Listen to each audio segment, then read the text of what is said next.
En Afrique, comme partout dans le monde, il est de coutume que les plus riches et les plus fortunés soient des hommes d'affaires, des entrepreneurs, des sportifs, des artistes ou alors des héritiers de sang royal.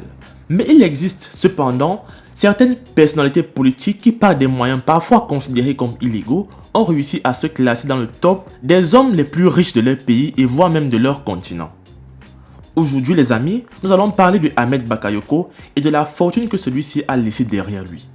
Bienvenue sur James 2.0, la chaîne qui passe au peigne fin tout ce qui fait écho de buzz sur la toile. Abonne-toi au passage et surtout, active la cloche des notifications pour être toujours alerté à chaque fois que je poste une nouvelle vidéo. Ahmed Bakayoko, né le 8 mars 1965 à Abidjan, est mort le 10 mars 2021 en Allemagne de suite d'un cancer. Homme de médias, Ahmed Bakayoko était seulement âgé de 25 ans lorsqu'il était directeur de publication du quotidien Le Patriote. À 28 ans, il prend les commandes de la première radio privée commerciale de Côte d'Ivoire, Radio Nostalgie. En 2000, le voici PDG de Nostalgie Afrique. Sa présence dans les médias ne relève pas du hasard, mais est plutôt le résultat d'une ambition saine. Déjà en classe de CM2, il crée et dirige le journal de son école. Par la suite, il dirige le journal du collège moderne d'Adjamé et assume très jeune de nombreuses responsabilités à la tête de différentes associations estudiantines, notamment celle de l'amicale des élèves et étudiants ivoiriens au Burkina Faso et de la jeunesse estudiantine et scolaire du PDCI. Marié à la très discrète Yolande Bakayoko, il laisse derrière lui 4 garçons et une fille. Son premier contact avec le président Ouattara était en 1991 lorsqu'étant directeur du journal Le Patriote, il se présente sans invitation au mariage de ce dernier et souhaite couvrir l'événement pour que son journal puisse gagner en popularité. Dès lors, les deux hommes ne se quittaient plus et leurs relations se sont d'autant plus fortifiées lorsque Yolande Bakayoko a défendu Alassane Ouattara en tant qu'avocate pour son problème de certificat de nationalité afin de se présenter aux élections présidentielles.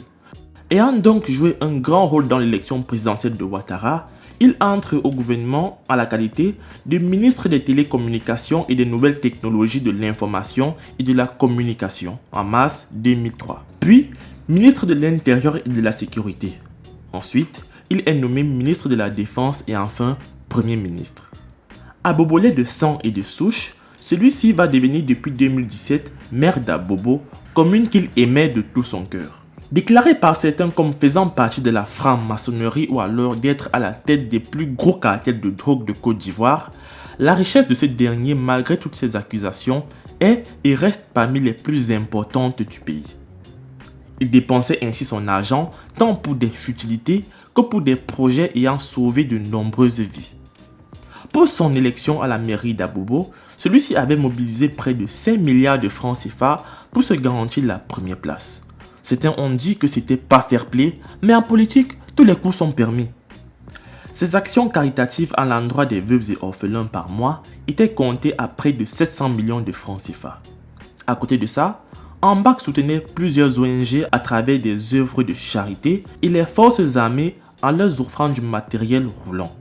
Il était aussi connu pour avoir la main sur le cœur en aidant les entrepreneurs et commerçants en leur offrant du capital pour démarrer leurs activités.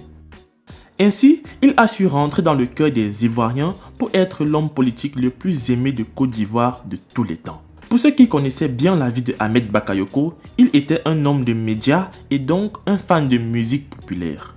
Il invitait ainsi chaque année un artiste international à sa résidence pour bénéficier avec sa famille d'un conseil privé. En décembre 2012, Chris Brown et Rihanna avaient refait le réveillon du Grand Ambak pour la somme faramineuse de 10 millions de dollars américains. Puis, c'était au tour de Aya Nakamura, VG Dream, Maître Gims, Dadju, Fally Ipupa, Salif Keita, Wizkid et plusieurs autres stars planétaires de se faire la maille sous le service du maire d'Abobo.